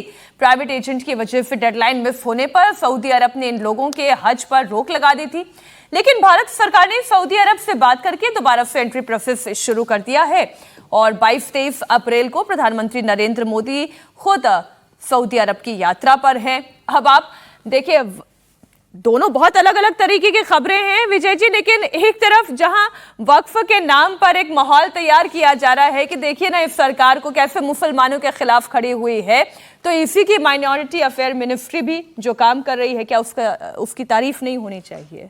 पहले भी हज के जो कोटा है मोदी सरकार में बढ़ाया गया है और उसकी सुविधाओं पर भी बहुत काम किया गया है। लगातार वो काम, सब्सिडी भी बढ़ा दी गई। वही मैं कह रहा हूँ कि सब्सिडी बढ़ाई गई है, सुविधाएं बढ़ाई गई है। और ये जो आपने सवाल किया ना, मैं इस सवाल को ही थोड़ा सा ठीक तरीके से नहीं मानता कि वक्फ को मुसलमानों और हिंदुओं के वाला मसला ही नहीं है, जिस पर अभी पहले भी चर्चा हुई। ये मुसलमानों के भी मुसलमानों से जुड़ी खबर है और वो भी मुसलमानों की बेहतरी के लिए खबर है कि जो पसमानदा मुसलमान हैं उनको किस तरह से वक्फ का फायदा मिल पाए। एक तो क्या पूरा माहौल ऐसा बनाया गया है, परसेप्शन जो बनाया जाता है वो हिंदू मुस्लिम, तो वक्फ पर मैं बार बार इस बात पर जोर दे रहा हूँ कि सरकार को भी इस पर कोई, हालांकि बहुत लोग नाराज होते हैं, कि सरकार को भी इस पर कोशिश करनी चाहिए कि वक्फ के बारे में ये क्लैरिफाई किया जाए कि ये हिंदू मुसलमानों का मसला नहीं है। जो पश्चिम बंगाल का जो रिपरकशन है वो तो यही है ना, जो रेस्पॉन्स हुआ है, जो लोग नाराज हुए हैं, भले ही वो है, लेकिन उनके दिमाग में ये बात बैठी हुई है ना कि ये हिंदू मुसलमानों की बात है और हिंदू जो है वक्फ की संपत्ति पर कब्जा करना चाहते हैं। तो ये जब तक क्लियर नहीं होगा तो उस बात को कैसे कहेंगे। और यदि आपको याद हो तो पहले 3 तलाक को लेकर भी यही बात हो रही थी कि 3 तलाक से जो है मुसलमानों के खिलाफ हो रहा है, मुसलमानों की सोसाइटी में क्या कुछ नुकसान हुआ उसमें मुस्लिम समाज का। उससे पहले जब CAA का मसला आया तब भी यही बात हुई थी कि ये मुसलमानों के खिलाफ है। तो इस परसेप्शन को खत्म करने में एक तो लंबा टाइम लगेगा, और हमारे बहुत सारे मित्र लोग भी हैं वो भी इसमें लगे रहते हैं कि भाई हर चीज़ को आप बनाया जाए। जिसको होम मिनिस्टर ने कहा कि CAA पर मुझे एक आदमी का नाम बताइए जिससे किसी मुस्लिम की नागरिकता खत्म हुई हो, तो वो चाहे वो CAA हो, चाहे वो 3 तलाक हो या फिर वक्फ हो। इस परसेप्शन को जब तक खत्म नहीं कर, और इससे मैं समझ रहा हूँ कि जो मुसलमान नहीं समझता ना वो इस सब में बेवजह शामिल हो जाता है। बेवजह, बिल्कुल मैं इस शब्द से 100% एग्री करती हूँ सर। बेवजह का बवाल है और बेवजह का ही सवाल है। लेकिन जो अच्छी खबरें हैं उन खबरों को देखें, उन्हें समझें, और अगर सरकार आपके हित में कोई काम कर रही है तो उसे एक्सेप्ट करें, और अगर लगता है कि कुछ गलत हो रहा है तो आंदोलन करें, लेकिन वैसा नहीं जैसे पश्चिम बंगाल में हो रहा है आज। 370 भी मुसलमानों के खिलाफ नहीं था। 370 को जो हटाया गया उसको भी इस तरह पेश जुड़ा हुआ था। उसका बंगाल के मुसलमान या महाराष्ट्र के मुसलमान या उत्तर प्रदेश मुसलमान से क्या लेना देना, या हिंदू से भी क्या लेना देना। वो एक राज्य की विशेष अवस्था के में जो प्रावधान थे उनको किया गया। तो इसलिए हर चीज को उसमें एक दिक्कत मालूम क्या आती है कि दिक्कत मुस्लिम जो तब पोलराइजेशन करने वाले लोग हैं वो तो करते ही हैं। एक दूसरी तरफ जैसे CAA और NRC को जोड़ दिया गया। जिन राज्यों में NRC की जरूरत भी नहीं थी वहां के भी मुख्यमंत्री और नेता के NRC आएगी, ये जबरदस्ती का जो दबाव, उससे ज्यादा कंफ्यूजन फैला जो विजय भाई के। तो दोनों तरफ से इस तरह का जो ध्रुवीकरण की कोशिश होती है इन सारे मुद्दों को लेकर के, उससे ज्यादा भ्रम फैलता है। जो पढ़ ले उसे कोई कंफ्यूजन नहीं, और जिसने नहीं पढ़ा तो फिर वो कहानी कुर्सी की देख ले, कोई कंफ्यूजन है भी तो कंफ्यूजन दूर हो जाएगा। बहुत शुक्रिया विजय जी आपका, समीर जी, अवधेश जी, विनोद जी।